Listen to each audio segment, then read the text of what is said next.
In the wake of the 2008 financial crisis, infrastructure development by governments were put on hold as their coffers were spent on emergency responsiveness. Now, as markets open and governments start spending, one global infrastructure titan tells us about how the growing appetite for development is happening worldwide. Javier Pérez Fortea joins me now. Javier, as governments rebound from the crisis, can you tell me how much money is being allotted to infrastructure development? That depends on where we're talking about.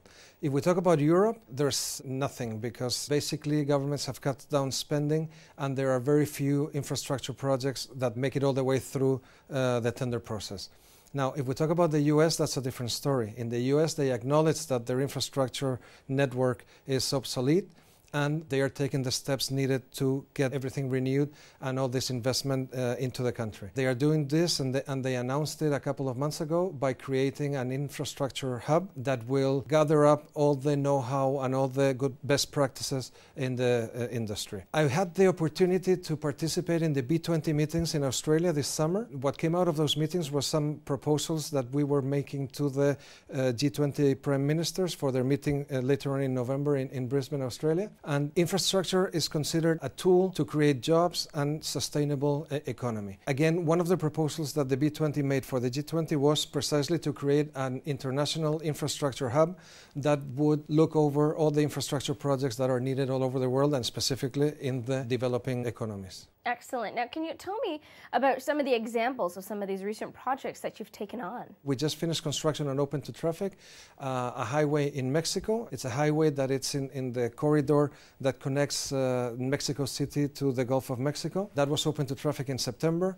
We also completed the construction of the subway in Malaga, a city in the south of Spain, and that was open to traffic in late July. These projects, however, are projects that were awarded, that were tendered and awarded prior to the crisis. The only countries that have been active during the crisis are emerging economies, for example, our shareholder FCC have just gotten awarded the subway in Lima, Peru, for example, or the subway in Saudi Arabia, in Riyadh, in Saudi Arabia. So there are major projects happening, but not in Europe, unfortunately. Now, we know that institutional investor sentiment has been shifting in terms of allocating more capital towards these types of projects. Tell me, how have you benefited from the change in sentiment? It used to be in the past that the financing for these projects came from banks, obviously governments also, but lately we are seeing a lot of institutional investors coming in. And we're talking about pension funds, infrastructure funds. We in particular, Globalvia in particular, has benefited from this appetite from these type of investors because we have three funds that back our company. That's OP Trust from Canada, PGGM from Holland, and USS from the UK. These funds are funding our investments, which has allowed us to grow in a moment where it was almost impossible to grow because Spain is in the south of Europe. The south of Europe was hit by the crisis even worse than some other countries in Europe.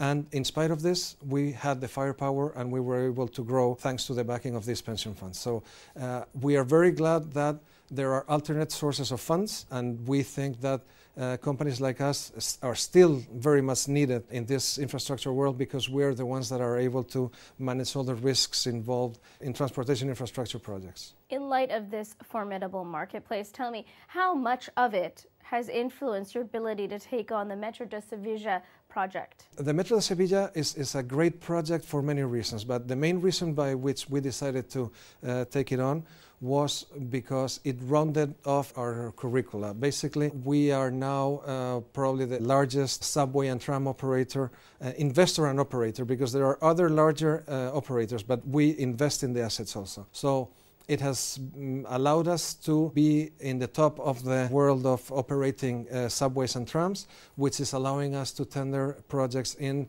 Asia or in North America or in Australia, for example, that we wouldn't have been able to do prior to this. So tell me, what's on the horizon for Globalvia? 3 words: growth, growth, growth. We are hoping to keep investing with the backing of these pension funds that are behind us.